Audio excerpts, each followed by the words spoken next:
अभिनव झा की इस अनोखी कक्षा में आपका फिर से एक बार स्वागत है। आज हम लोग देखेंगे income computation and disclosure standard के बारे में। Income computation and disclosure standard के बारे में हम लोग शुरू करेंगे।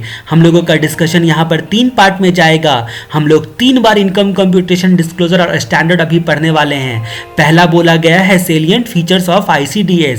यहाँ पर ये 10 के 10 स्टैंडर्ड के बारे में थोड़ा थोड़ा इंट्रोडक्शन दिया गया है कि आखिर इस स्टैंडर्ड्स में है क्या। ये एरिया आपका ज़्यादा चांस है पूछने का। दूसरा ICDS का हम लोग कंपेयर करके पढ़ेंगे कि अकाउंटिंग स्टैंडर्ड और कई सारे हाई कोर्ट और सुप्रीम कोर्ट के डिसीजन से कहाँ कहाँ इनकंसिस्टेंसी होती है और उस इनकंसिस्टेंसी होने की वजह से क्या क्या इम्पैक्ट पड़ेगा। ठीक है, लेकिन यहाँ पर आपको एक चीज़ ध्यान देना है कि ये income computation disclosure standard notification के थ्रू आया और नोटिफिकेशन का नंबर है 32/2015। ये नोटिफिकेशन का नंबर भी आपको याद रखना है। 32/2015 नोटिफिकेशन आया। ठीक है, नोटिफिकेशन कभी एक्ट पे ओवरराइड नहीं करता है, इसीलिए अगर एक्ट के प्रोविजन में और ये इनकम कंप्यूटेशन डिस्क्लोजर स्टैंडर्ड में इनकंसिस्टेंसी होती है तो एक्ट हमेशा ओवरराइड होगा। तो हम लोग 3 पार्ट में बांट के पढ़ेंगे। पहला हम लोगों को सेलिएंट फीचर्स पढ़ेंगे,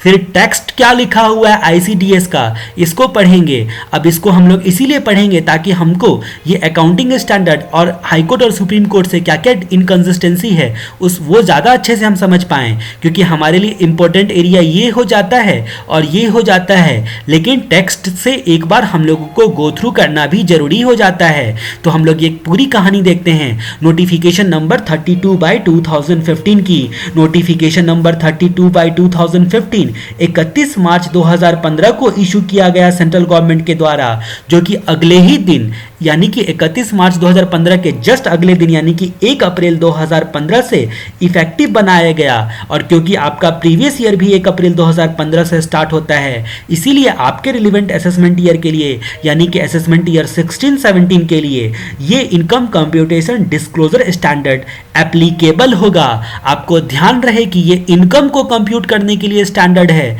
ना कि आपके अकाउंट्स तैयार करने के लिए। आपको ऐसा नहीं बोला गया है कि इसके हिसाब से आप अकाउंट्स का तैयार करोगे इनकम टैक्स एक्ट में, आप इसके हिसाब से इनकम को कंप्यूट करोगे।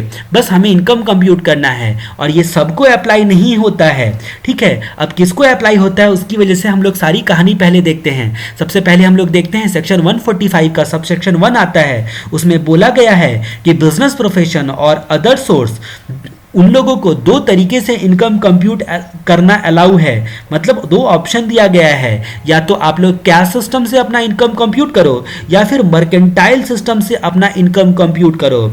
उसके बाद सेंट्रल गवर्नमेंट ने सेक्शन 145 सब सेक्शन 2 में सेंट्रल गवर्नमेंट के पास पावर दिया गया है कि नोटिफिकेशन इन ऑफिशियल गैजेट के थ्रू अपना पावर यूज करके यहाँ पर टाइम टू टाइम आप किसी भी क्लास के लिए, किसी भी क्लास ऑफ पर्सन के लिए या किसी भी स्पेसिफिक क्लास ऑफ पर्सन के लिए आप जो हैं वो रूल्स बना सकते हो। और यहाँ पर income computation and disclosure standard इसी पावर को यूज करते हुए सेंट्रल गवर्नमेंट ने इशू किया है। ठीक है, सेंट्रल गवर्नमेंट ने इसी पावर को यूज किया है। ठीक है, तो सेक्शन 145 सबसेक्शन 2 के पावर को यूज करके गवर्नमेंट ने 10 ICDS 10 income computation and disclosure standard जो है वो बताएं जो किनको अप्लाई होगा। साथ में इनको ये भी पावर है बताने का कि किस क्लास के पर्सन को अप्लाई होगा। तो इन्होंने बताया कि जिनका इनकम बिजनेस प्रोफेशन या अदर सोर्स के हेड में टैक्सेबल है और वो मर्केंटाइल सिस्टम से अपना अकाउंटिंग करते हैं, मतलब मर्केंटाइल सिस्टम से अपना इनकम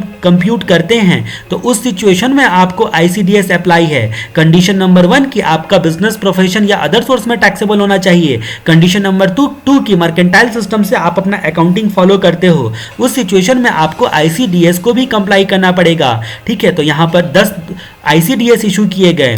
ठीक है, अब हम लोग यहाँ पर देखते हैं कि नोटिफिकेशन वर्सेस एक्ट। नोटिफिकेशन 32/2015 जो बताया गया यहाँ पर, नोटिफिकेशन कभी एक्ट को ओवरराइड नहीं करता है, इसीलिए कभी एक्ट और नोटिफिकेशन में इनकंसिस्टेंसी होती है तो एक्ट के सेक्शंस वगैरह सब ओवरराइड कर जाएंगे। इसके बाद हम लोग अगला अमेंडमेंट्स यहाँ पर देखते हैं। अगला हमें क्या बोलता है, for better understanding ICDS and their impacts यहाँ पर हम लोग 3 पार्ट में बांट के पढ़ेंगे। पहले सेलिएंट फीचर्स ऑफ आईसीडीएस, फिर टेक्स्ट देखेंगे और फिर हम लोग आईसीडीएस की इनकंसिस्टेंसी देखेंगे, अकाउंटिंग स्टैंडर्ड और कई सारे जुडिशियल डिसीजन से। ठीक है, अब हम लोग यहाँ पर देखते हैं सबसे पहले आईसीडीएस 1। इसके बारे में सेलिएंट फीचर्स की हम लोग चर्चा कर रहे हैं, यानी कि हम लोग यहाँ पर बेसिक चीजें पढ़ेंगे, केवल आइडिया मिलेगा हमें ओवरऑल कि आखिर इसमें है क्या, और यही आपके एग्जाम पॉइंट ऑफ व्यू से रिलेवेंट है। अगर पूछा तो यही में से कोई आईसीडीएस पूछ सकता है कि उसके कुछ फीचर्स बताने के लिए। सबसे पहले हम लोग बात करते हैं आईसीडीएस 1 के बारे में। अभी अगर आपको थोड़ा बहुत आइडिया लगे तो अच्छा है, फिर हम लोग टेक्स्ट को जब पढ़ेंगे तो वहां पर हमें डिटेल में सारी चीजें समझ में आएंगी। तो हम लोग आईसीडीएस 1 की बात करते हैं, जो कि अकाउंटिंग पॉलिसी के बारे में बताता है, अकाउंटिंग पॉलिसी के बारे में बताता है। ठीक है, तो ये स्टैंडर्ड जो होगा वो सारे पॉलिसी को डील करता है। जितने भी सिग्निफिकेंट पॉलिसीज होते हैं अकाउंटिंग से रिलेटेड, उसको कैसे डील करना है उसके बारे में ये अकाउंटिंग स्टैंडर्ड बताता है। इसमें सबसे पहले आता है अकाउंटिंग एजम्पशन। तो आपका अकाउंटिंग एजम्पशन क्या होता है अकाउंटिंग स्टैंडर्ड के हिसाब से? यहाँ पर अकाउंटिंग स्टैंडर्ड 1 और 5 दोनों का यहाँ पर कॉम्बिनेशन करके ये बनाया गया है, दोनों को पढ़ने के बाद इसको बनाया गया है। तो आपका अकाउंटिंग स्टैंडर्ड 1 क्या बोलता है? आईसीएआई ने जो इशू किया है कि 5 प्रकार के अकाउंटिंग प्रिंसिपल होते हैं, फंडामेंटल अकाउंटिंग एजम्पशंस होते हैं। 5 प्रकार के फंडामेंटल अकाउंटिंग एजम्पशंस होते हैं। ये कौन कौन से होते हैं? गोइंग कंसर्न, जीसीए और एमपी। जीसीए बोलो तो गोइंग कंसर्न, कंसिस्टेंसी और एक्यूरल। उसके बाद मर्केंटाइल और प्रूडेंस। ठीक है, तो मर्केंटाइल एंड प्रूडेंस को यहां पर नहीं लिया गया है, यहां पर केवल जीसीए को लिया गया है। तो आपके पॉलिसीज के में आप यहां पर आईसीडीएस 1 के तहत आप पॉलिसी बनाते वक्त में केवल 3 एजम्पशन का ध्यान रखोगे। पहला एजम्पशन गोइंग कंसर्न, दूसरा एजम्पशन कंसिस्टेंसी और तीसरा एजम्पशन एक्यूरल। ये क्या होता है ये आपको पता है, लेकिन फिर भी हम लोग टेक्स्ट पढ़ते वक्त में एक बार देखेंगे जब आईसीडीएस 1 का टेक्स्ट हम लोग डिटेल में पढ़ेंगे। दूसरा बात यहां पर फीचर्स क्या है कि यहां पर बताया गया है कि आपको सब्सटेंस ओवर फॉर्म को प्रायोरिटी देनी है। पॉलिसी में भी किसी भी ट्रांजैक्शन का ट्रीटमेंट और प्रेजेंटेशन में उसका फॉर्म नहीं देखना है बल्कि उसका सब्सटेंस देखना है। ठीक है, सब्सटेंस उसका गवर्न करेगा किसी भी ट्रांजैक्शन का। पॉलिसी के रिस्पेक्ट में किसी भी ट्रांजैक्शन का ट्रीटमेंट या फिर प्रेजेंटेशन जो है वो सब्सटेंस गवर्न करेगा, ना कि उसका फॉर्म गवर्न करेगा। और उसके बाद तीसरी बात बताई गई है एक्सपेक्टेड लॉस या एमटीएम के बारे में, मार्क टू मार्केट। ठीक है, तो यहां पर आप जो है लॉस को रिकॉग्नाइज करते हो। एसएफएम में आपने पढ़ा होगा कि इंडेक्स दिया हुआ रहता था। ठीक है, और उसमें एमटीएम आप कैलकुलेट करते होगे SFM strategic financial management paper में। तो वहां पर क्या होगा, जो आपका नॉशनल लॉस था उसको आप दर्शाते रहते थे। ठीक है, लेकिन यहां पर क्या बोलता है एक्सपेक्टेड लॉस या एमटीएम के थ्रू, मार्क टू मार्केट के थ्रू आप जो नॉशनल लॉस कैलकुलेट करते हो उसको आपको रिकॉग्नाइज नहीं करना है पॉलिसी में। एक्सपेक्टेड लॉस मतलब आपको लॉस को एक्सपेक्टेशन के बेसिस पर रिकॉग्नाइज नहीं करना है, बल्कि एक्चुअल में लॉस हुआ तभी आपको रिकॉग्नाइज करना है। और मार्क टू मार्केट बेसिस पर भी आप लॉस को रिकॉग्नाइज नहीं कर सकते हो।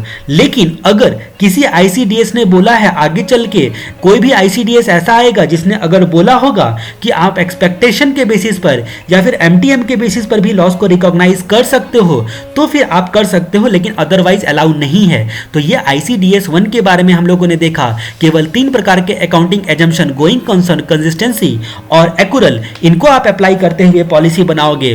फिर किसी भी ट्रांजैक्शन के ट्रीटमेंट या प्रेजेंटेशन के लिए सब्सटेंस को तवज्जो दोगे गवर्न करने के लिए, ना कि उसके फॉर्म को।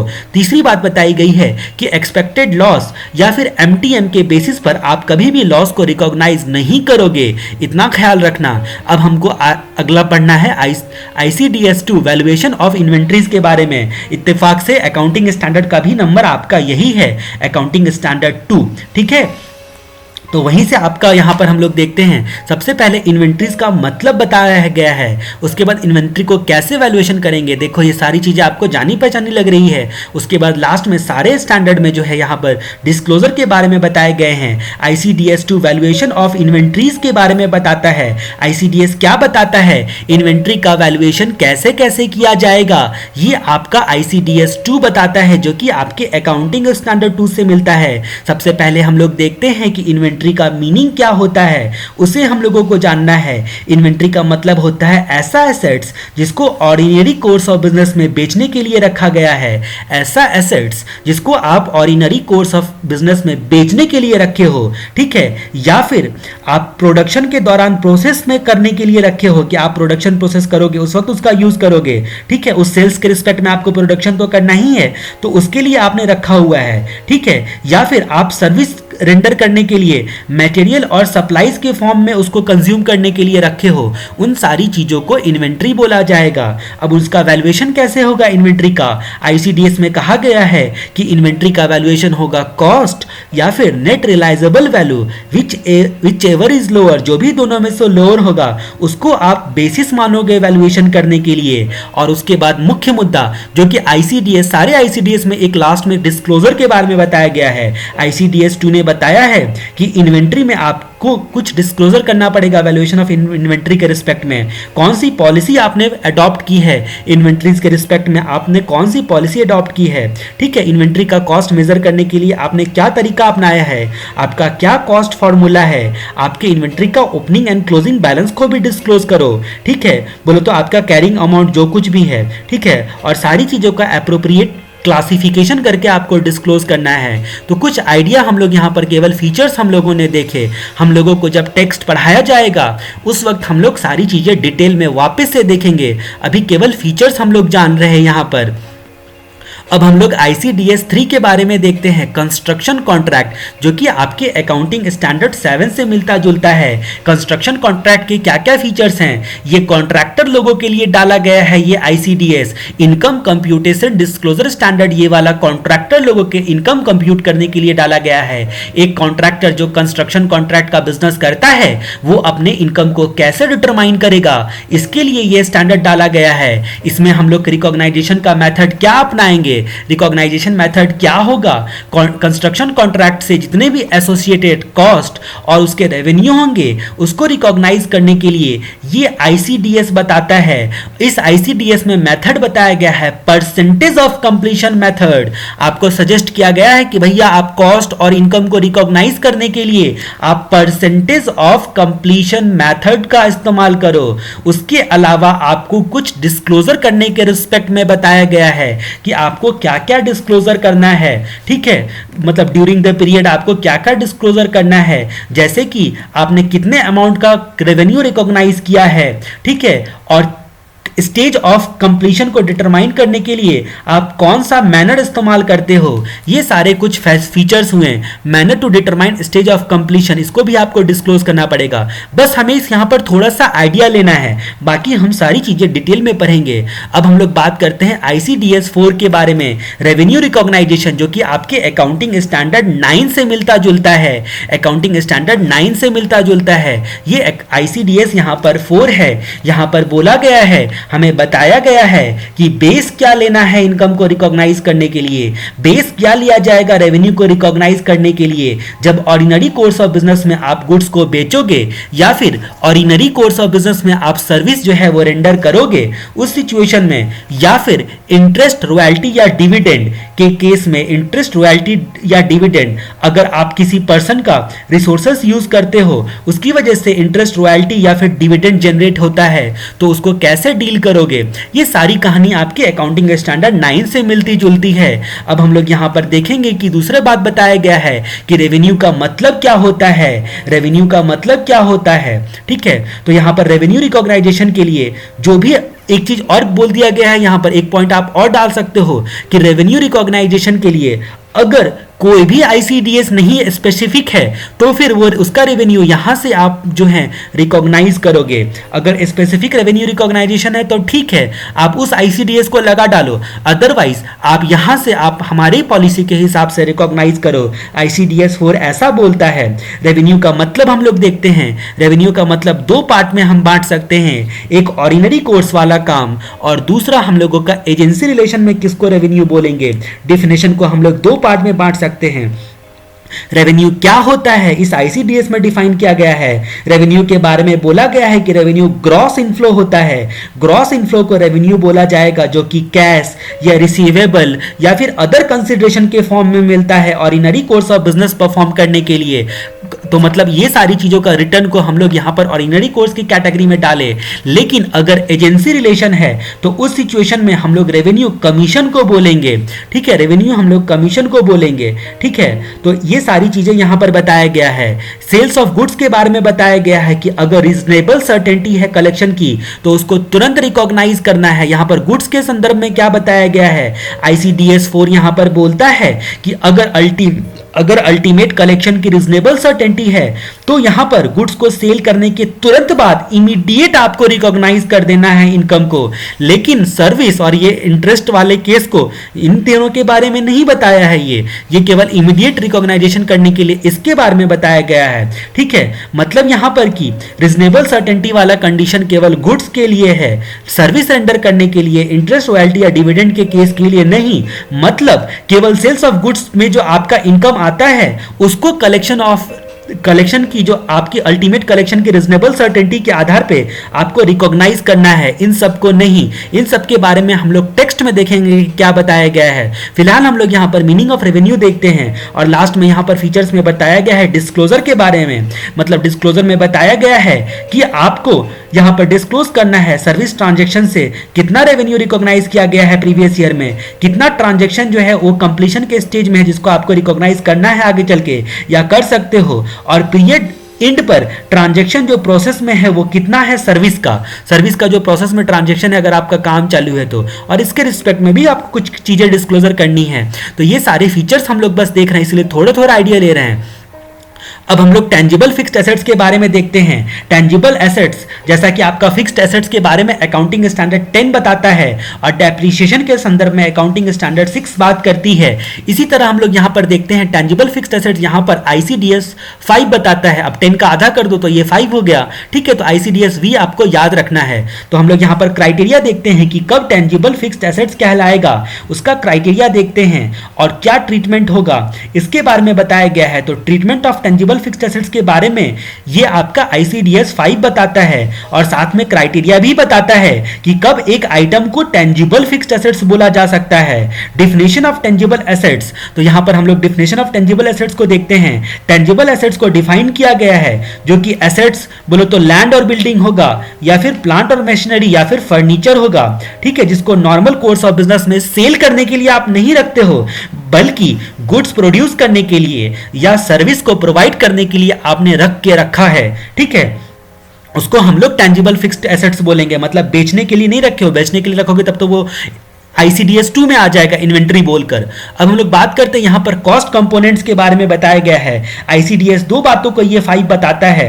उन एसेट्स के एक्चुअल कॉस्ट के बारे में हम लोगों को बताता है, मतलब कॉस्ट कंपोनेंट के बारे में बताता है और उन एसेट्स का स्पेशल केस में कैसे वैल्यूएशन किया जाएगा, ठीक है, उन एसेट्स का उसके बारे में बताता है, ठीक है। और हम लोग यहां पर देखेंगे कि एक्चुअल कॉस्ट जो होता है या तो बाई करके लाया गया है या फिर पहला बाई करके लाया गया है या अदर किसी चीजों से आपने एक्सचेंज करके खरीदा है, ठीक है। तो क्या होगा, अगर बाई करके लाए हो तब तो एक्चुअल कॉस्ट आपको डिटरमाइन करने का क्राइटेरिया सिंपल है। लेकिन अगर आप एक्सचेंज करके लाए हो, जैसे कि मान लो टेंजिबल फिक्स्ड एसेट्स है आपका, उसको किसी शेयर से आपने एक्सचेंज कर लिया है या अदर सिक्योरिटी से या अदर एसेट से, तो जिस चीज से आपने एक्सचेंज किया है उसकी फेयर वैल्यू यहां पर को हम लोग एक्चुअल कॉस्ट मानेंगे। और उसके बाद इतना ही नहीं, यहां पर डेप्रिसिएशन के बारे में और ट्रांसफर से जो आपको प्रॉफिट या लॉस होगा उसका कैसे ट्रीटमेंट करना है उसके बारे में भी बताया गया है। ICDS 5 टेंजिबल फिक्स्ड एसेट्स के में डेप्रिसिएशन के बारे में भी बताता है और ट्रांसफर करने पे जो प्रॉफिट एंड लॉस होगा उसको कैसे डील करना है, ट्रांसफर बोलो तो सेल वगैरह करने पे। तो ICDS में आपको रिटर्न डाउन वैल्यू या एक्चुअल कॉस्ट पर डेप्रिसिएशन और उन एसेट्स को ट्रांसफर किया तो इनकम या फिर प्रॉफिट को कैसे डील करना है उसके बारे में बताया गया है। और लास्ट में हमें जैसा कि सारे ICDS बताते हैं डिस्क्लोजर के बारे में बताया गया है। डिस्क्लोजर में आपको डेप्रिसिएशन, ब्लॉक ऑफ एसेट्स की वैल्यू, एक्चुअल कॉस्ट या WDV, रेट ऑफ डेप्रिसिएशन, ये सारी चीजों को आपको दर्शाना है यहां पर। अब हम लोग अगला बात करते हैं ICDS 6 के बारे में, the effect of change in foreign exchange rate. Effect of change in foreign exchange rate ये आपका ICDS 6 बताता है। ये आपके अकाउंटिंग स्टैंडर्ड 11 से मिलता जुलता है।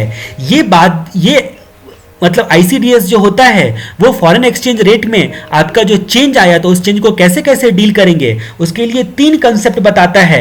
सबसे पहले आपको फॉरेन करेंसी ट्रांजैक्शन के बारे में बताता है, फॉरेन करेंसी ट्रांजैक्शन का ट्रीटमेंट कैसे होगा।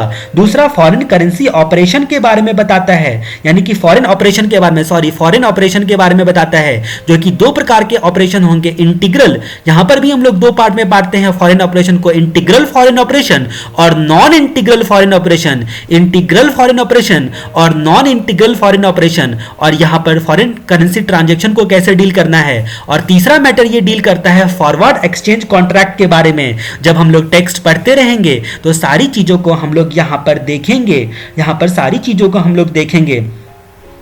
और यहां पर क्या बोलता है कि फॉरेन करेंसी ट्रांजैक्शन इसको डील करने के लिए और फॉरेन करेंसी ऑपरेशन को डील करने के लिए ये आप फीचर्स में लिख सकते हो। और तीसरा फॉरवर्ड एक्सचेंज कॉन्ट्रैक्ट के बारे में भी आइडिया लिख सकते हो। तो हम लोग फॉरेन करेंसी ट्रांजैक्शन के ट्रीटमेंट में ट्रांजैक्शन का ट्रीट करने के लिए उसको 2 पार्ट में बांटा जाता है, एक मॉनेटरी आइटम और दूसरा नॉन मॉनेटरी आइटम में क्लासीफाई किया जाता है। सबसे पहले आपको आइडेंटिफाई करना पड़ेगा कि आपका जो बुक्स ऑफ अकाउंट्स है उसमें मॉनेटरी आइटम कौन कौन सा है और नॉन मॉनेटरी आइटम कौन कौन सा है। उस हिसाब से आपको एक्सचेंज डिफरेंस निकालना है और उसको ट्रीट करना है। ये आईसीडीएस 6 बोलता है कि जो भी मॉनेटरी आइटम होंगे आपके प्रीवियस ईयर के लास्ट डेट को जो भी मॉनेटरी आइटम होंगे जो कि सेटलमेंट के लिए या फिर ऐसे ही आपके बुक्स ऑफ अकाउंट्स में रखा हुआ है, उसको आप जो हैं उस वक्त के एक्सचेंज रेट से आप कन्वर्ट करने के बाद जो भी आपका एक्सचेंज डिफरेंस आएगा उसको आपको इनकम या फिर एक्सपेंस बोलकर रिकॉग्नाइज करना है। और इसी तरह का ट्रीटमेंट नॉन मॉनेटरी आइटम के बारे में भी बताया गया है। नॉन मॉनेटरी आइटम के बारे में बोला गया है कि प्रीवियस ईयर के लास्ट डेट को जो भी एक्सचेंज डिफरेंस होगा उसको रिकॉग्नाइज नहीं करना है आपको इनकम एक्सपेंडिचर बोलकर। आपको नॉन मॉनेटरी आइटम को रिकॉग्नाइज नहीं करना है जो एक्सचेंज डिफरेंस आएगा, और लेकिन यहां पर इनकम एक्सपेंडिचर बोलकर रिकॉग्नाइज करना है। फिलहाल इतना ही, बाकी सारी चीजें हम लोग डिटेल में पढ़ने वाले हैं। यहां पर हम लोग यहां पर देखते हैं, उसके बाद फॉरेन करेंसी ऑपरेशंस के बारे में बताया गया है। फॉरेन करेंसी ऑपरेशन के बारे में ये डील करता है। जैसा कि हम लोगों ने देखा कि हमारा दूसरा मैटर जो था जिसको ये आईसीडीएस डील करता है वो है फॉरेन करेंसी ऑपरेशन, जिसको हम लोग 2 पार्ट में बांटते हैं, पहला इंटीग्रल और दूसरा नॉन इंटीग्रल। तो यहीं पर फॉरेन करेंसी ऑपरेशन की हम लोग बात करते हैं, फॉरेन ऑपरेशन की बात हम लोग करते हैं। यहां पर 3 बातें के लिए प्रोविजन दिया गया है। इनिशियल रिकॉग्नाइजेशन कैसे करेंगे, कन्वर्जन कैसे करेंगे last day of previous year का, और एक्सचेंज डिफरेंस को कैसे रिकॉग्नाइज करना है उसके बारे में बताया गया है। लेकिन ये जो फॉरेन ऑपरेशन का जो आपका ट्रीटमेंट बताया गया है वो subject to section 43A read with rule 115, ठीक है, वो होगा सब्जेक्ट टू सेक्शन 43A। ये जो आपका फॉरेन करेंसी ऑपरेशन का ट्रीटमेंट बताया गया है आईसीडीएस 6 में वो एक सेक्शन का सब्जेक्ट होगा, यानी कि सेक्शन 43A का सब्जेक्ट 2 होगा। ठीक है, अब ये सेक्शन 43A क्या है? अगर आपको याद होगा कि एसेट्स जब आप आउटसाइड इंडिया में खरीदते हो, ठीक है, आउटसाइड इंडिया में खरीदते हो, लेकिन आपके लायबिलिटीज का फॉरेन एक्सचेंज में फ्लक्चुएशन होने के कारण आपकी लायबिलिटीज पे इंपैक्ट पड़ता है, तो उसको सेक्शन 43A में डील किया जाता है।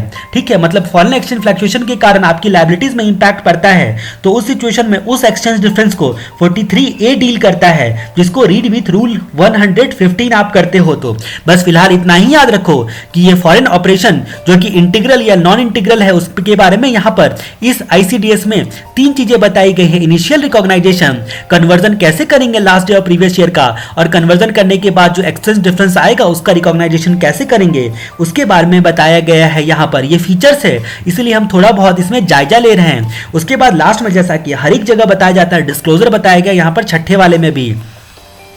अब हम लोग आईसीडीएस 7 के बारे में बात करते हैं। आईसीडीएस 7 में हम लोगों ने स्टार्टिंग में ही पहले वीडियो में ही Pony sugar mills limited supreme court का judgement, Rasoi limited Calcutta high court का, और Kisan Sahkari Chini mills limited Allahabad high court का, इन तीनों हम लोगों ने यहाँ पर ये जजमेंट को याद किया था हमारे association method of memory technique से। और उसके बाद हम लोगों ने देखा था कि इनकम के डिफिनेशन में इनकम टैक्स के अंतर्गत एक नया क्लॉज ऐड किया गया जिसमें बोला गया कि गवर्नमेंट ग्रांट जो किसी भी नाम से आप पुकारो उसको इनकम बोला जाएगा। और यहाँ पर हम लोग ICDS 7 के बारे में चर्चा करते हैं। यहाँ पर हमारी चर्चा जो है गवर्नमेंट ग्रांट के रिस्पेक्ट में है। ये आपके अकाउंटिंग स्टैंडर्ड से मिलता जुलता है, गवर्नमेंट ग्रांट अकाउंटिंग स्टैंडर्ड 12 से मिलता जुलता है। सबसे पहले हम लोग देखते हैं गवर्नमेंट ग्रांट का मीनिंग क्या होगा।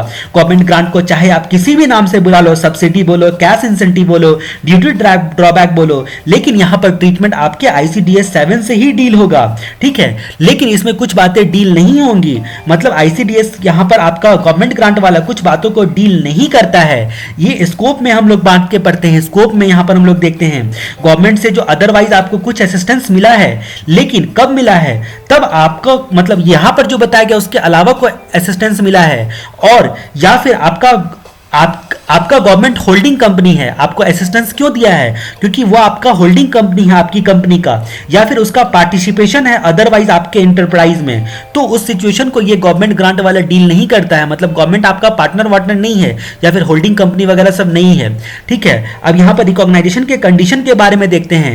ICDS 7 बोलता है कि रिकॉग्नाइजेशन तभी करना है जब ये रीजनेबल एश्योरेंस देता है। रीजनेबल एश्योरेंस है इस बात का कि जो भी कंडीशन अटैच है, ग्रांट से रिलेटेड जो भी कंडीशन अटैच हैं, ठीक है, उसका रीजनेबल सर्टेनिटी है कि उसको जो रिसीवर है ग्रांट को लेने वाला है वो कंप्लाई करेगा ही करेगा, या फिर कंडीशन को कंप्लाई कर लिया है, मतलब ग्रांट एक्चुअली में रिसीव होगा, ये पक्का पक्का है, निश्चित है।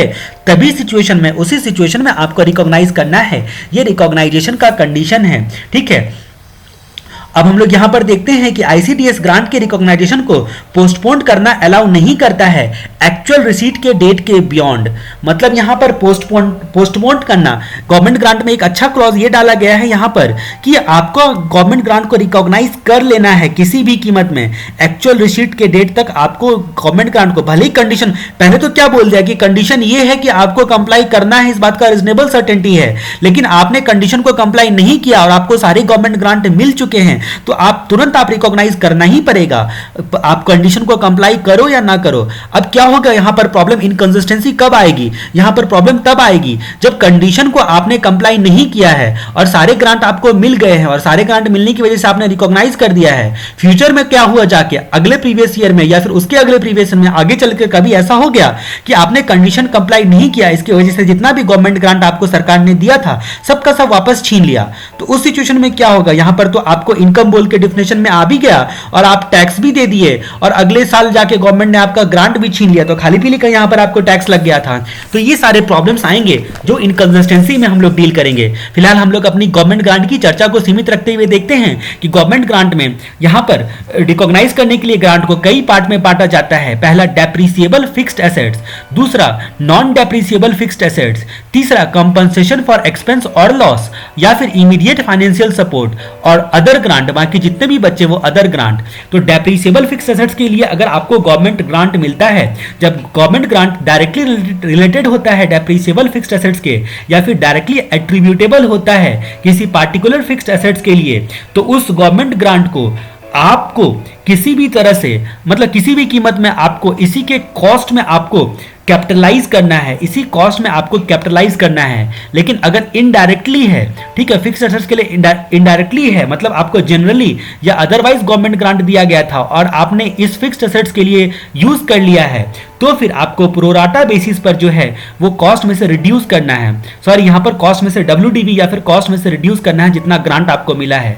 और यहाँ पर नॉट डायरेक्टली रिलेटेड है तो प्रोपोर्शनेटली आपको, ठीक है, आपको कैलकुलेट करना पड़ेगा कि जो जनरल आपको गवर्नमेंट ग्रांट मिला था उसमें कितना प्रोपोर्शन यहां पर यूज किया था, ठीक है, उतना प्रोराटा बेसिस पर कॉस्ट में से रिड्यूस करना है। अब हम लोग नॉन डेप्रिशिएबल फिक्स्ड एसेट्स की बात करते हैं। यहां पर ऑब्लिगेशन बेस्ड रिकॉग्नाइजेशन होगा। अगर government grant non depreciable fixed assets के लिए दिया गया है तो जिस ऑब्लिगेशन को पूरा करने के लिए ग्रांट दिया गया है उस ऑब्लिगेशन को आप जैसे जैसे पूरा करते जाओगे वैसे वैसे खर्चा बोलकर आप यहां पर रिकॉग्नाइज करते जाओगे, ठीक है, मतलब सॉरी उस गवर्नमेंट ग्रांट को आप इनकम बोलकर रिकॉग्नाइज करते जाओगे। मतलब एक सिचुएशन ऐसा दिया गया है, अगर कंक्लूड करें तो ये डेप्रिसिएबल फिक्स एसेट्स वाला, जब एक्चुअल कॉस्ट में से आपको रिड्यूस करना है, बाकी सारे सिचुएशन में आपको इनकम मानने हैं। ऑब्लिगेशन को पूरा करने के लिए आप जैसे जैसे खर्चा करते चले जाओगे, वैसे वैसे इस गवर्नमेंट ग्रांट को आप इनकम बोलकर रिकॉग्नाइज करते चले जाओगे इस क्लॉज के तहत। अब हम लोग बात करते हैं कंप्यूटेशन फॉर एक्सपेंस या लॉस और इमीडिएट फाइनेंशियल सपोर्ट। ये एक्सपेंस या लॉस या इमीडिएट फाइनेंशियल सपोर्ट के लिए जो भी आपको गवर्नमेंट ग्रांट मिला है, ठीक है, उसको इनकम बोलकर रिकॉग्नाइज कर लिया जाएगा। ठीक है, इमीडिएट आपको इनकम बोलकर यहां पर रिकॉग्नाइज कर लिया जाएगा। ये खासियत है, अगर ये बोलकर आपको मिलता है किसी एक्सपेंस या लॉस के लिए, या फिर इमीडिएट फाइनेंशियल सपोर्ट बोलकर, ठीक है, और यहां पर बोलते हैं कि आपको बाद में आप खर्चा करते रहो या फिर आपको लॉस का भरपाई करने के लिए या फाइनेंशियल सपोर्ट बोल के दिया गया है। तो अदर ग्रांट के बारे में क्या बोलता है, तो जिस पर्पस के लिए आपको ग्रांट दिया गया है, उस पर्पस के लिए आप जैसे ग्रांट का खर्चा करते चले जाओगे, वैसे वैसे यहां पर इस ग्रांट को इनकम बोलकर रिकॉग्नाइज करते चले जाओगे। और लास्ट में, जैसा कि हर जगह डिस्क्लोजर के बारे में बताया गया रहता है, यहां पर भी फीचर्स में हमें बताया गया है कि हमें डिस्क्लोजर के बारे में देखना है। ठीक है, अब हम लोग अगले आईसीडीएस के बारे में चलते हैं। आईसीडीएस 8 हमारा बोलता है सिक्योरिटी को, वो भी सब सिक्योरिटी को नहीं, जो held as stock in trade है, ऐसी सिक्योरिटीज को ही ये आईसीडीएस डील करता है। तो इसके फीचर्स के बारे में हम लोग देखते हैं। अगर सिक्योरिटी को as a stock in trade held करके रखा गया है तो ही ये आईसीडीएस 8 अप्लाई होता है। ठीक है, लेकिन आईसीडीएस जो आपका यहाँ पर 8 है, उसके हिसाब से सिक्योरिटी की वैल्यू हमेशा आपको एक्चुअल कॉस्ट पे रिकॉग्नाइज करनी है, हमेशा आपको एक्चुअल कॉस्ट पे रिकॉग्नाइज करनी है। लेकिन अगर मतलब एक्चुअल कॉस्ट में जो आप लोगे, यहाँ पर परचेज प्राइस लोगे, एक्चुअल कॉस्ट में आप परचेज प्राइस लोगे, और परचेज प्राइस में जितने भी आपके ब्रोकरेज फीस, टैक्सेस, ड्यूटीज वगैरह सब जो होंगे इनिशियली आपने किए हैं खरीदने के चक्कर में, उन सबको यहाँ पर ऐड करना है। मतलब परचेज प्राइस में वो सब इंक्लूसिव होगा जो भी आपने खर्चा किया है, ब्रोकरेज फीस, टैक्स, ड्यूटीज वगैरह सबके नाम पे। ठीक है, और लेकिन अगर सिक्योरिटी को दूसरे चीजों से, यानी कि दूसरे सिक्योरिटी से या कोई अदर एसेट से एक्सचेंज करके आपने खरीदा है, तो जिस चीज से आपने एक्सचेंज किया है उसकी फेयर वैल्यू को ही एक्चुअल कॉस्ट मान लिया जाएगा। ठीक है, उसके बाद यहां पर ये आईसीडीएस बोलता है कि हर एक प्रीवियस ईयर के एंड में, खरीदने के बाद हर एक प्रीवियस ईयर के एंड में उस सिक्योरिटी को जिसको आपने held as stock in trade रखा है, उसकी वैल्यू आपको रिवाइज करनी पड़ेगी। तो वैल्यू कैसे रिवाइज करोगे? वैल्यू रिवाइज करने के लिए आपको एक्चुअल कॉस्ट जो इनिशियली रिकॉग्नाइज किया था, यहां पर जो वैल्यू आपने इनिशियली रिकॉग्नाइज किया था, ठीक है, वो उसको कंपेयर करोगे नेट रियलाइजेबल वैल्यू से at the end of period, net realisable value से कंपेयर करोगे। ठीक है, जो भी लोअर होगा उससे आप वैल्यू को रिवाइज करोगे, विचएवर इज लोअर जो है वो वैल्यू यहां पर रिवाइज करके लिया जाएगा। ठीक है, लेकिन रिवाइज करते वक्त में आपको याद रखना है कि आपको रिवीजन जो है इंडिविजुअल सिक्योरिटी का ना करके कैटेगरी वाइज करना है, इंडिविजुअल सिक्योरिटी का रिवीजन ना करके कैटेगरी वाइज आपको करना है। ठीक है, तो वैल्यू रिवाइज करने के लिए आपको इनिशियली रिकॉग्नाइज या फिर net realisable value whichever is lower जो है वो इंडिविजुअली हर सिक्योरिटी के लिए नहीं लेना है, बल्कि कैटेगरी बना लेना है सिक्योरिटी का और कैटेगरी वाइज लेना है, ऐसा कहा गया है। और लास्ट में हमारा डिस्क्लोजर का क्लॉज आता है। फिर हमारा अगला आता है बोरिंग कॉस्ट के बारे में। हमारा आईसीडीएस अगला क्या बोलता है? बोरिंग कॉस्ट के बारे में। अकाउंटिंग स्टैंडर्ड 16 से रिलेटेड है ये चीज। बोरिंग कॉस्ट के बारे में हम लोगों ने एक बार ऑलरेडी चर्चा करी थी सेक्शन 36 के सबसेक्शन 1 में, जो पिछला अमेंडमेंट हमारा था। ठीक है, तो ये आईसीडीएस जो होता है वो बोरिंग कॉस्ट को डील करता है। केवल बोरो करने का कॉस्ट, ऐसा साफ साफ लिखा हुआ है यहां पर कि केवल बोरो करने के कॉस्ट को डील करता है, कुछ बातों को डील नहीं करता है। मतलब क्या कि इक्विटी या प्रेफरेंस का एक्चुअल या इंप्यूटेड कॉस्ट को डिटरमाइन करने के लिए ये आईसीडीएस डील नहीं करता है। ये केवल क्वालिफाइंग एसेट्स के लिए आपने जो बोरो किया है उसके कॉस्ट के संदर्भ में डील करता है। क्वालिफाइंग एसेट्स में 3 चीजें आती हैं, टेंजिबल एसेट्स, इंटेंजिबल एसेट्स और इन्वेंट्री। टेंजिबल एसेट्स में कुछ एसेट्स आते हैं और इंटेंजिबल में 7 प्रकार के यहां पर लिस्ट हैं, जो कि इनकम टैक्स एक्ट के हिसाब से डेफिनेशन लिया गया है। और इन्वेंट्री में स्पेसिफाइड इन्वेंट्री आते हैं। टेंजिबल फिक्स एसेट्स में land, building, plant and machinery या फिर फर्नीचर वगैरह सब आएगा। इंटेंजिबल फिक्स एसेट्स में 7 चीजें आती हैं, know how, patent, copyright, trademark, licence, franchisee, और लास्ट वाला बोलो तो 7वां सबसे इंपॉर्टेंट, अदर बिजनेस और commercial rights of similar nature. ठीक है, 7वां इंटेंजिबल में जो आता है आपका। और लास्ट वाला क्वालिफाइंग एसेट जो है वो इन्वेंट्री होगा। इन्वेंट्री में वो गुड्स आएगा जिसको 12 महीने या उससे ज़्यादा समय लगता है सेलेबल कंडीशन में लाने के लिए, वैसे इन्वेंट्री आएंगे, सारे इन्वेंट्री नहीं आएंगे। यहाँ पर मतलब इन सबको मिलाकर एक नाम दिया गया है क्वालिफाइंग एसेट्स। अब इसके रिस्पेक्ट में जो आप बोरो करते हो उसको ये ICDS 9 डील करता है। टाइप्स ऑफ बोरोइंग, यहाँ पर बोरिंग जो करते हो आप पैसा, उसको दो पार्ट में बांटा जाता है। या तो एकदम डायरेक्टली क्वालिफाइंग एसेट्स को खरीदने के लिए आपने स्पेसिफिक बोरो किया था, या फिर जनरल बोरिंग को आपने क्वालिफाइंग एसेट्स को खरीदने के लिए, प्रोड्यूस करने के लिए, ठीक है, या फिर कंस्ट्रक्ट करने के लिए खर्चा कर दिया है। जनरल बोरिंग या फिर स्पेसिफिक बोरिंग, दो प्रकार से आप जो हैं बोरिंग को बांटते हो। क्वालिफाइंग एसेट्स को एक्वायर या फिर कंस्ट्रक्ट करने के लिए या प्रोड्यूस करने के लिए दो तरह से बोरोड फंड का इस्तेमाल किया जा सकता है। एक डायरेक्ट उस पार्टिकुलर एसेट्स के नाम पर, और दूसरा जनरल बोरिंग के नाम पर आप जो है वो खर्च करते हो पैसा को। अगर डायरेक्टली एट्रीब्यूटेबल वाला बोरिंग कॉस्ट है तो उसको पार्ट ऑफ कॉस्ट मानकर कैपिटलाइज किया जाएगा, पार्ट ऑफ कॉस्ट मानकर कैपिटलाइज कर दिया जाता है। लेकिन अगर यहां पर जनरल बोरिंग का केस है तो फिर प्रोपोर्शनेट निकालने के लिए इस ICDS ने फॉर्मूला बताया हुआ है, ठीक है। तो अगर जनरल बोरिंग का केस को आप यूज करते हो तो यहां पर, उसके बाद हम लोग यहां पर जनरल बोरिंग के केस में देखते हैं कि क्वालिफाइंग एसेट्स को एक्वायर या कंस्ट्रक्ट या प्रोड्यूस करने के लिए आपने खर्च कर दिया है, तो फिर न केवल आपको कैपिटलाइज करने के लिए यहां पर ये बोरिंग कॉस्ट का ICDS 9 बताता है, बल्कि आपको फॉर्मूला भी बताता है कि कैसे प्रोपोर्शनेट आप निकालोगे जिसको आपको कैपिटलाइज करना है, ठीक है। और लास्ट में हर तरह से जैसे डिस्क्लोजर बताया जाता है, यहां पर भी डिस्क्लोजर के बारे में बताया गया है। अकाउंटिंग पॉलिसी जो आपने अडॉप्ट की है कॉस्ट के रिस्पेक्ट में, बोरिंग कॉस्ट का अमाउंट कितना कैपिटलाइज किया गया था ड्यूरिंग द प्रीवियस ईयर, ये सारी चीजें आपको डिस्क्लोज करनी है। इन सब बातों को हम लोगों को टेक्स्ट में डिटेल में पढ़ना है। और उसके बाद हम लोग तीसरा सेक्शन हमारा देखेंगे जहां पर अकाउंटिंग स्टैंडर्ड या फिर जुडिशियल डिसीजन से इनकंसिस्टेंसी कहां है, उसके बारे में हम लोग फिर से इन सारे जो है ICDS को डील करेंगे।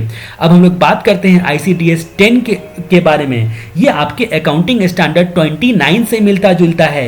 अकाउंटिंग स्टैंडर्ड 29 से मिलता जुलता है। ये प्रोविजन कंटीजेंट लायबिलिटीज और कंटीजेंट एसेट्स के बारे में आपको बताता है। यहाँ पर कंटीजेंट एसेट्स और कंटीजेंट लायबिलिटीज, तो यहाँ पर डील करने के लिए दो पार्ट में हम लोग बांट के पढ़ेंगे, पहला प्रोविजन और दूसरा contingent liabilities and contingent assets. तो ये किस किस चीज को डील करता है, आपके तीन बातों को डील करता है, प्रोविजन को, कंटीजेंट लायबिलिटीज को और कंटीजेंट एसेट्स को। लेकिन कुछ बातों के रिस्पेक्ट में ये प्रोविजन कंटीजेंट ये कुछ रिस्पेक्ट में, मतलब इन सबको भी कुछ रिस्पेक्ट में नहीं डील करता है। आखिर ये 4 पॉइंट कौन कौन से हैं जिसमें इन सबको भी ये ICDS डील नहीं करता है। इसमें बोला गया है कि अगर फाइनेंशियल इंस्ट्रूमेंट के रिस्पेक्ट में ये सारी चीजें अराइज होती है, प्रोविजन, कंटीजेंट लायबिलिटीज या कंटीजेंट एसेट्स, तो फाइनेंशियल इंस्ट्रूमेंट के रिस्पेक्ट में अराइज होती है, तो फिर यहाँ पर ये डील नहीं करेगा। दूसरा बोलता है कि अगर एग्जीक्यूटरी कॉन्ट्रैक्ट का यहाँ पर रिजल्ट हो जाता है ये प्रोविजन या कंटीजेंट लायबिलिटीज या कंटीजेंट एसेट्स, तो भी डील नहीं करेगा। एग्जीक्यूटरी कॉन्ट्रैक्ट क्या होता है, कॉन्ट्रैक्ट एक्ट में आपने पढ़ा होगा कि जो कॉन्ट्रैक्ट पूरा नहीं हुआ है दोनों पार्टी के संदर्भ में, मतलब किसी भी पार्टी ने अपना इंपॉर्टेंट परफॉर्मेंस नहीं किया है, मतलब जो आपका कॉन्ट्रैक्ट का मेन बेस है। उसके बाद तीसरा सिचुएशन कब डील नहीं करेगा, इन तीनों सिचुएशन को भी। तीसरा बोलता है कि पॉलिसी होल्डर से कॉन्ट्रैक्ट के बाद जब आपका मतलब इंश्योरेंस पॉलिसी के तहत कॉन्ट्रैक्ट के कारण आपका ये प्रोविजन, कंटीजेंट लायबिलिटीज या कंटीजेंट एसेट्स वगैरह सब अराइज होता है, तो फिर यहां पर डील नहीं करेगा ये ICDS। और लास्ट वाला बोलता है कि किसी अगर अनदर ICDS में कवर्ड है तो उस सिचुएशन को वो डील नहीं करेगा। प्रोविजन को रिकॉग्नाइजेशन करने के बारे में सबसे हम लोग क्राइटेरिया देखते हैं। सबसे पहला आपको याद रखना है ओ एस्टीमेट करके प्रोविजन को, तो ओ से हमारा क्या हो गया, ऑब्लिगेशन, और यहाँ पर आउटफ्लो, एक ओ से ऑब्लिगेशन, दूसरे ओ से आउटफ्लो और एस्टीमेट्स, इन तीन कंडीशन को पूरा कर दिया जाएगा तभी प्रोविजन को रिकॉग्नाइज किया जा सकता है। और प्रोविजन का इस्तेमाल आपको हमेशा जिस काम के लिए प्रोविजन बनाया था उसी काम के लिए खर्च करना है प्रोविजन के अमाउंट को, इसीलिए यहाँ पर एक्चुअल यूज मैंने लिखा है। अब हम लोग तीन कंडीशन देखते हैं। पहला कंडीशन क्या है कि प्रेजेंट ऑब्लिगेशन एग्जिस्ट होता है, ठीक है, as a result of past event, past की घटना की वजह से, पास्ट में कोई ऐसा इवेंट हुआ जिसकी वजह से ऑब्लिगेशन का एग्जिस्टेंस है प्रेजेंट में। दूसरा बोलता है कि ऑब्लिगेशन को यहां पर आप मतलब रिजनेबल मानोगे, मतलब आपकी रिजनेबल सर्टेनिटी है कि आपका रिसोर्सेस का आउटफ्लो होगा, ऐसे रिसोर्सेस का आउटफ्लो होगा ऑब्लिगेशन को निभाने के चक्कर में जो आपको इकोनॉमिक बेनिफिट देता है। तो पहला तो बोला है कि आपका पास्ट इवेंट के कारण ऑब्लिगेशन प्रेजेंट होना चाहिए, condition condition number 1। Condition number 2 क्या बोलता है कि रीजनेबल सर्टेनिटी है कि रिसोर्सेस का आउटफ्लो होगा, ऐसे रिसोर्सेस का जो आपको इकोनॉमिक बेनिफिट देता है। और तीसरा कंडीशन है कि ऑब्लिगेशन को आप जो है रिलायबल तरीके से एस्टिमेट कर सकते हो, कैपेबल हो कि आप ऑब्लिगेशन को एस्टिमेट कर सकते हो। ठीक है, तो इन 3 कंडीशन को पूरा किया जाएगा तब आपको ये आईसीडीएस बोलता है कि भाई साहब आप क्या कर सकते हो, आप प्रोविजन को अब रिकॉग्नाइज कर सकते हो। फिर एक बात और बताता है प्रोविजन के संदर्भ में, फीचर्स में ही हम लोग अभी देख रहे हैं कि आप एक्चुअल यूज के बेसिस पर ही, मात्र और मात्र एक्चुअल यूज के लिए ही आप जिस काम के लिए आपने प्रोविजन बनाया था उसी काम के लिए आपको खर्चा करना है। हम लोग अगला current liabilities and current assets के बारे में देखते हैं, sorry contingent liabilities and contingent assets के बारे में देखते हैं। ये आईसीडीएस बोलता है कि कंटिजेंट लायबिलिटीज हो या फिर कंटिजेंट एसेट्स हो, आपको रिकॉग्नाइज नहीं करना है, लेकिन आपको लगातार मॉनिटर करते रहना है। लगातार मॉनिटर इसलिए करना है कि जब रीजनेबल सर्टेनिटी हो जाए कि आपका इनफ्लो होगा इकोनॉमिक बेनिफिट का, आपको एसेट्स के संदर्भ में यहां पर इनफ्लो की बात मैं कर रहा हूं। ठीक है, कि आपको इकोनॉमिक बेनिफिट होने वाला इनफ्लो होगा। ठीक है, तो जिस पीरियड में आपने मॉनिटर किया है और आपका कंटिजेंट एसेट्स चेंज होने का संभावना है, मतलब चेंज होगा या चेंज हुआ है, उसी प्रीवियस ईयर में आप उस कंटिजेंट एसेट से रिलेटेड इनकम को रिकॉग्नाइज करोगे, ऐसा बताया गया है यहां पर। ठीक है, तो आपको लगातार मॉनिटर करते रखना है। ठीक है, उसके बाद हमारा यहाँ पर अगला फीचर्स क्या है, रिव्यू के संदर्भ में प्रोविजन, कंटिजेंट एसेट्स, इन सारी चीज़ों को आपको और उसके कंटिजेंट एसेट्स से रिलेटेड इनकम को लगातार रिव्यू करना है। ये आईसीडीएस बोलता है कि प्रोविजन, मतलब प्रोविजन को क्या करना है, आपको लगातार रिव्यू करते रहना है, मतलब बराबर से प्रोविजन सबको और आपके कंटिजेंट लायबिलिटीज और कंटिजेंट एसेट्स और कंटिजेंट एसेट्स से रिलेटेड एक्सपेंडिचर को, सॉरी रिलेटेड इनकम को आपको लगातार व्यू करते रहना है।